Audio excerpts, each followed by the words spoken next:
Can we get a remake of this game? Alright, welcome to A Game for Your Thoughts. Today we're talking about Scooby-Doo Night of 100 Frights. So Scooby-Doo Night of 100 Frights was one of my favorite games as a kid, and was actually one of the first games I ever got. I remember 16 years ago on my 5th birthday, I got this game, and it was like the coolest thing ever. And so now I'm 21 and I'm playing it again, and it's so crazy. This game has kind of gone down as a cult classic as being like badly good.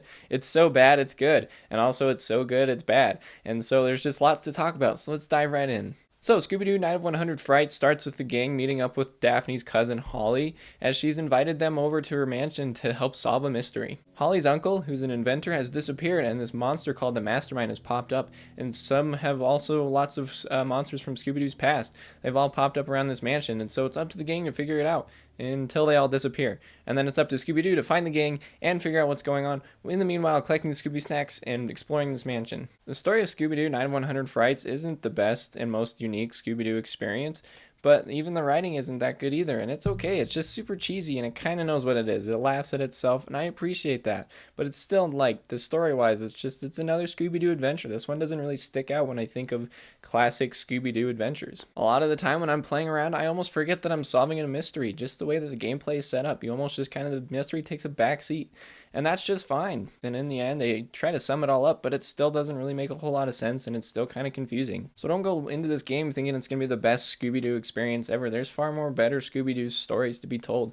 And this one is just kind of in the middle. It's very okay. So just keep your expectations into check when you come into this game. But if you're a fan of the Scooby-Doo series, you're going to kind of know what to expect. The gameplay of Scooby-Doo Night of 100 Frights is just a generic third-person platforming adventure. And while it does seem kind of average for a game like this, it worked pretty well as you explore the mansion and the other surrounding areas. Using lots of basic platforming tropes, you move, jump, and do minor attacks to defend yourself against basic enemies while you're trying to explore and find out what's going on and find Scooby's friends, and also find new tools to help you explore new areas that you couldn't previously reach. Well, this game is never ever really that challenging. There are a few parts that are quite tedious and not the best parts, just because the level design is not always top notch in these sections, which is unfortunate because they're really cool aesthetically. And since it is a Scooby-Doo experience, there's lots of silly Scooby-Doo humor. The situations you find yourself in, and then just the different ways to take down the enemies, they're quite humorous, and it just really shows its Scooby-Doo roots and its spirit, and it's really fun and just really quirky. Fighting back against the monsters is very rarely tricky. Well, most of the time it ends up being tricky due to kind of the weird mechanics of the game.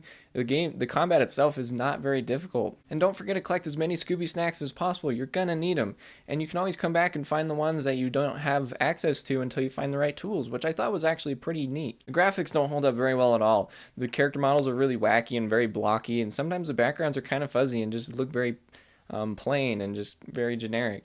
And this doesn't ruin the experience at all, but it was just kind of a drawback. It was like, wow, this game does not look good at all. It was really weird because the backgrounds were really, really cool and the environments you explore are kind of spooky, but then the music that plays in the background is like a fun 60s pop, so there was a really weird tonal mix there with the environments and the music in the background. But this made for some fun 60s pop jams to kind of just jam to as I rammed the creeper in the junk with the football helmet. Yeah, that happens a lot. But overall, the game runs fine. There's a tad bit too many loading screens for my liking, but just kind of the way that the game is set up and that the levels are laid out, it does make sense. And so that was just kind of tedious, but didn't end up being that big of a problem. In the end, Scooby-Doo Night of 100 Frights is a pretty generic platforming game, but with its Scooby-Doo aesthetic and theme, this one makes it stand out. This isn't a good game by any means, and it's a very guilty pleasure of mine. It's so fun to play, but it's so bad. Looking back at my childhood, this is one of the first games I ever remember playing, and it was one of the first games I ever got.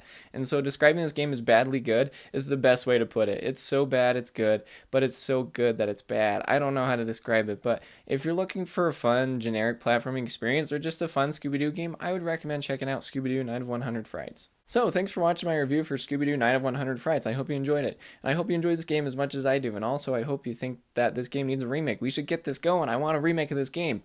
But anyways, so thanks as always for watching. I really do appreciate it. So if you want to hit the like, the subscribe, and the bell to get notified every time I post a new video, that would be great. And if you want to check out some more of my content, I have my website, agameforyourthoughts.com, where you can check all my written game reviews.